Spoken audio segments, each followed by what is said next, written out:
स्वागत है दोस्तों। आज के मुख्य समाचार में आज देश और दुनिया से कई अहम और बड़ी खबर आ रही है। बात करेंगे हर खबर पर विस्तार से। ओम प्रकाश राजभर का बड़ा ऐलान, बोले जिला पंचायत अध्यक्ष चुनाव में समाजवादी पार्टी को देंगे समर्थन। एक और बड़ी अपडेट, पीलीभीत में भारतीय जनता पार्टी को लगा बड़ा झटका, टिकट न मिलने पर सपा कार्यालय पहुंचे बाबा प्रवक्तानंद। एक और बड़ी अपडेट, बंगाल में और तेज होगी राजनीतिक लड़ाई, विधानसभा सत्र में राज्यपाल के खिलाफ प्रस्ताव लाएगी टीएमसी। वहीं अगली बड़ी खबर में आपको बताएंगे, मोदी सरकार को घेरने की कवायद, कांग्रेस 3 करोड़ परिवारों से साधेगी संपर्क, महंगाई को लेकर करेगी राष्ट्रव्यापी प्रदर्शन। एक और बड़ी अपडेट, ममता बनर्जी की राह पर अखिलेश यादव, कानपुर में लगी अब यूपी में खेला होई की होर्डिंग्स। एक और बड़ी अपडेट, टीएमसी में शामिल होने से पहले 150 बीजेपी कार्यकर्ताओं पर किया गया सैनिटाइजर का छिड़काव। वहीं अगली बड़ी खबर में आपको बताएंगे, गाजीपुर बॉर्डर पर फिर बड़े आंदोलन की तैयारी, सहारनपुर मुजफ्फरनगर से होकर मेरठ पहुंचे ट्रैक्टर यात्रा, किसानों ने फ्री कराए टोल। एक और बड़ी अपडेट, यूपी में सरकार बनी तो 5 साल में 5 मुख्यमंत्री, 1 साल में 4 डिप्टी सीएम बनाएंगे, ओम प्रकाश राजभर का बड़ा ऐलान। इसी के साथ अगली बड़ी खबर में आपको बताएंगे, पीएससी के अध्यक्ष पद के लिए मैं मुकुल रॉय का करूंगी समर्थन, ममता का भाजपा को खुला चैलेंज। तो चलिए देख लेते आज की पहली बड़ी खबर। ओम प्रकाश राजभर का बड़ा ऐलान, जिला पंचायत अध्यक्ष के चुनाव में समाजवादी पार्टी को देंगे समर्थन। दरअसल दोस्तों, भारतीय जनता पार्टी के पूर्व सहयोगी सुहेल देव, भारतीय समाज पार्टी के राष्ट्रीय अध्यक्ष और पूर्व मंत्री ओम प्रकाश राजभर ने उत्तर प्रदेश में होने जा रहे जिला पंचायत अध्यक्ष पद के चुनाव में समाजवादी पार्टी को उम्मीदवारों को समर्थन देने की घोषणा की है। उन्होंने आरोप लगाया है कि योगी सरकार अपनी नाकामियों से ध्यान हटाने के लिए धर्मांतरण मामले को हवा दे रही है। सुभाषपा अध्यक्ष और पूर्व मंत्री राजभर ने प्रदेश में जिला पंचायत अध्यक्ष के चुनाव में सपा के उम्मीदवारों को समर्थन देने की घोषणा की है। उन्होंने कहा है कि उनके दल के विजय जिला पंचायत सदस्य चुनाव में सपा उम्मीदवारों का सहयोग करेंगे। एक सवाल के जवाब में अपने इस निर्णय को उचित करार देते हुए राजभर ने कहा है कि वो बीजेपी को रोकने के लिए कुछ भी कर सकते हैं। उन्होंने सपा को समर्थन देने को लेकर पूछे जाने पर कहा है कि सपा ही बीजेपी को जवाब देने में सक्षम है। चलिए अगली खबर, पीलीभीत में भारतीय जनता पार्टी को लगा बड़ा झटका, टिकट न मिलने पर सपा कार्यालय पहुंचे बाबा प्रवक्तानंद। दरअसल दोस्तों, उत्तर प्रदेश के पीलीभीत में गुरुवार को बीजेपी को बड़ा झटका लगा है। बीजेपी से जीत कर आए स्वामी प्रवक्तानंद ने जिला पंचायत सदस्य का अध्यक्ष पद का टिकट न मिलने पर नाराज होकर सपा का दामन थाम लिया है, जिससे भारतीय जनता पार्टी की किरकिरी हो रही है। अब पीलीभीत जिला पंचायत सदस्य का चुनाव जीतना भारतीय जनता पार्टी के लिए कठिन होता नजर आ रहा है। बंगाल में और तेज होगी राजनीतिक लड़ाई, विधानसभा सत्र में राज्यपाल के खिलाफ प्रस्ताव लाएगी टीएमसी। दरअसल दोस्तों, प्रचंड जीत के साथ पश्चिम बंगाल की सत्ता में लौटी ममता बनर्जी अब गवर्नर जगदीप धनखड़ के खिलाफ मोर्चा खोल सकती है। सूत्रों से खबर है कि पश्चिम बंगाल विधानसभा का सत्र 2 जुलाई से शुरू होगा। इस दौरान गवर्नर के खिलाफ तृणमूल कांग्रेस प्रस्ताव ला सकती है और उन्हें हटाने की मांग कर सकती है। दोस्तों बता दें, गवर्नर जगदीप धनखड़ के खिलाफ प्रस्ताव लाने की तैयारी खुद सीएम ममता बनर्जी कर रही है। बीते दिनों उन्होंने विधानसभा के स्पीकर से मुलाकात की थी और इस मुद्दे पर चर्चा हुई थी। बताया जा रहा है कि राज्यपाल के खिलाफ प्रस्ताव पर टीएमसी सदन के अंदर चर्चा कर सकती है और केंद्र से उन्हें हटाने की मांग कर सकती है। दोस्तों दरअसल राज्यपाल जगदीप धनखड़ और मुख्यमंत्री ममता बनर्जी के बीच अनबन विधानसभा चुनाव से पहले से है। दोस्तों बता दें, कई मौके पर राज्यपाल धनखड़ ने ममता बनर्जी के फैसले पर सवाल उठाया था। ममता बनर्जी ने भी पलटवार किया था, लेकिन चुनाव के दौरान ममता बनर्जी राज्यपाल पर सीधा हमला बोलने से बचती रही। दोस्तों बता दें, विधानसभा चुनाव में मुख्यमंत्री ममता बनर्जी की ऐतिहासिक जीत के बाद ही राज्यपाल जगदीप धनखड़ ने नारदा केस की फाइल खोली और टीएमसी के 4 नेताओं पर केस चलाने की इजाजत दे दी। इसके बाद ममता बनर्जी और राज्यपाल जगदीप धनखड़ के बीच भी जुबानी जंग तेज हुई। इसी बीच राज्यपाल जगदीप धनखड़ ने चुनाव के बाद हुई हिंसा का मुद्दा उठाया। चलिए अगली खबर, आरजेडी के स्थापना दिवस पर कार्यकर्ताओं को संबोधित करेंगे लालू प्रसाद, तैयारी हुई तेज। दरअसल दोस्तों, राष्ट्रीय जनता दल यानी आरजेडी 5 जुलाई को 25वें साल में प्रवेश करने जा रहा है। इस अवसर पर 4 और 5 जुलाई को स्थापना दिवस कार्यक्रम का आयोजन किया जाएगा।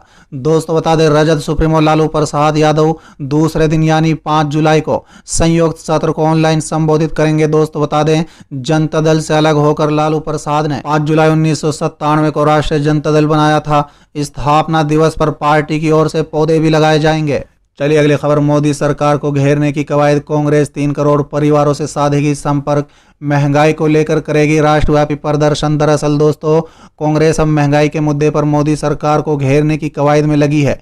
पार्टी देश में पेट्रोल डीजल के दाम और अन्य जरूरी सामानों की कीमतों में बढ़ोतरी के खिलाफ आगामी 7 से 17 जुलाई के बीच राष्ट्रव्यापी प्रदर्शन करेगी। वहीं पेट्रोलियम उत्पादों की कीमतें कम करने की मांग करते हुए पेट्रोल पंपों पर हस्ताक्षर अभियान भी चलाएगी। दोस्तों बता दें, कांग्रेस के संगठन महासचिव केसी वेणुगोपाल की ओर से जारी बयान के अनुसार कांग्रेस अध्यक्ष सोनिया गांधी की अगुवाई में हुई पार्टी महासचिव और प्रदेश प्रभारियों की बैठक में यह निर्णय भी किया गया है कि 30 दिनों में 3 करोड़ परिवारों से संपर्क साधने का अभियान भी चलाया जाएगा। चलिए अगली खबर, ममता बनर्जी बोली, कश्मीर मामले में भारत उसी तरह शर्मसार हुआ जैसे टीकों के कारण। दरअसल दोस्तों, पश्चिम बंगाल की मुख्यमंत्री ममता बनर्जी ने दावा किया है कि भाजपा नीति केंद्र सरकार द्वारा जम्मू कश्मीर का पूर्ण राज्य का दर्जा समाप्त किए जाने से देश उसी तरह शर्मसार हुआ जिस तरह कोविड-19 टीकों के मुद्दे से हुआ है। बनर्जी ने जम्मू कश्मीर को उनके राजनीतिक दलों के नेताओं की नई दिल्ली में प्रधानमंत्री नरेंद्र मोदी के साथ बैठक की पुष्टि भूमि में यह बयान दिया है। उन्होंने संवाददाताओं से कहा है कि मुझे इस बैठक के बारे में कोई जानकारी नहीं है, मुझे इस बैठक का एजेंडा तक नहीं पता। दोस्तों बता दें कि तृणमूल कांग्रेस अध्यक्ष ने कहा है कि जम्मू कश्मीर का पूर्ण राज्य का दर्जा समाप्त करने और उसका विभाजन करने से देश को किसी भी तरह से मदद नहीं मिली। चलिए अगली खबर, ममता बनर्जी की राह पर अखिलेश यादव, कानपुर में लगी अब यूपी में खेला हुई की होर्डिंग्स। दरअसल दोस्तों, बंगाल विधानसभा चुनाव में ममता बनर्जी की तृणमूल कांग्रेस की जीत में पार्टी के स्लोगन खेला होबे ने भी खूब मदद की। अब उसी राह पर अखिलेश यादव की समाजवादी पार्टी भी चल पड़ी है। दरअसल यूपी के कानपुर शहर में कई होर्डिंग्स लगवाए गए हैं जिसमें बंगाल की तरह ही नारे लिखे गए हैं। दोस्तों बता दें कि कानपुर में समाजवादी पार्टी ने विधिवत इस नारे की लिखी होर्डिंग्स शहर में लगवानी शुरू कर दी है। शहर के बड़े चौराहों पर एक बड़ी होर्डिंग्स लगाई गई है जिसमें लिखा गया है कि अब यूपी में खेला होए।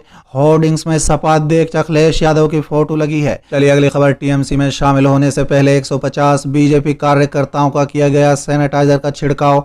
दरअसल दोस्तों, पश्चिम बंगाल के बीरभूम जिले में बृहस्पतिवार को भाजपा के करीब 150 कार्यकर्ताओं और तृणमूल कांग्रेस के स्थानीय नेताओं द्वारा सैनिटाइजर का छिड़काव किए जाने के बाद उन्हें तृणमूल में शामिल किया गया। दोस्तों बता दें कि मुख्यमंत्री ममता बनर्जी की पार्टी तृणमूल कांग्रेस के प्रखंड सत्र के सदस्य दुलाल राय ने बताया है कि इलम बाजार में एक मंच बनाया गया था जहां भगवा पार्टी के कार्यकर्ताओं पर सैनिटाइजर का छिड़काव किया गया।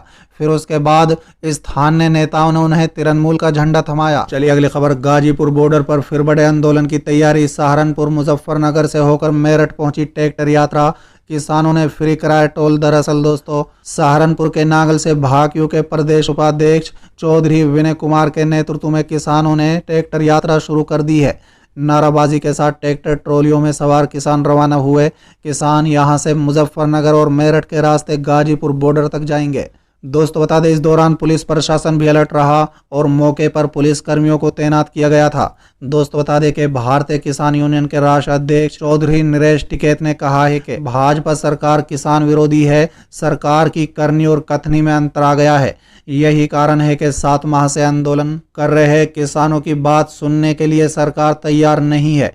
ये बातें उन्होंने गुरुवार को यूनियन के मंडल उपाध्यक्ष चौधरी सुरेंद्र सिंह के नालेहड़ा गांव में स्थित आवास पर पत्रकारों से वार्ता के दौरान की है। दोस्तों बता दें कि 3 कृषि कानूनों की वापसी किए जाने की मांग और एमएसपी पर कानून बनाने की मांग को लेकर पिछले काफी समय से गाजीपुर बॉर्डर पर चल रहे किसान आंदोलन में शामिल होने के लिए सहारनपुर, मुजफ्फरनगर और मेरठ से हजारों किसान रवाना हुए। चलिए अगली खबर, उत्तर प्रदेश में सरकार बनी तो 5 साल में 5 मुख्यमंत्री, 1 साल में 4 डिप्टी सीएम बनाएंगे ओम प्रकाश राजभर का बड़ा ऐलान। दरअसल दोस्तों, अक्सर अपने बयानों से चर्चा में बने रहने वाले सुहेलदेव भारतीय समाज पार्टी के राष्ट्रीय अध्यक्ष ओम प्रकाश राजभर ने एक बार फिर से सुर्खियां बटोरनी शुरू कर दी हैं। दोस्तों बता दें, हरदोई में कार्यकर्ता सम्मेलन में शिरकत करने पहुंचे सुभाषा सुप्रीमो ने कहा है कि यदि उनके उत्तर प्रदेश में सरकार बनती है तो वो अलग अलग जातियों के नेताओं को 5 साल में 5 मुख्यमंत्री बनाएंगे, साथ ही 1 साल में 4 डिप्टी सीएम बनाएंगे। चलिए अगली खबर, पीएससी का अध्यक्ष पद के लिए मैं मुकुल रॉय का करूंगी समर्थन, ममता का भाजपा को खुला चैलेंज। दरअसल दोस्तों, विधानसभा की लोक लेखा समिति का अध्यक्ष पद को लेकर तृणमूल कांग्रेस और भाजपा के बीच टकराव चल रहा है। भाजपा के टिकट पर विधायक बनने के बाद तृणमूल में शामिल होने वाले मुकुल रॉय ने पीएसी के अध्यक्ष पद के लिए नामांकन भर दिया है। दोस्तों बता दें, भाजपा ने जहां पीएसी सदस्य के लिए अपने 6 विधायकों का नाम जमा किया था, वहीं तृणमूल की ओर से 14 विधायकों का नाम भेजा है। दोस्तों बता दें कि पीएसी की सदस्यता के लिए मुकुल के नामांकन को जमा करने के संबंध में ममता ने कहा है कि नामांकन कोई भी कर सकता है। उन्होंने कहा है कि यदि मतदान होता है तो मैं देखती हूँ कि किस में कितनी शक्ति है।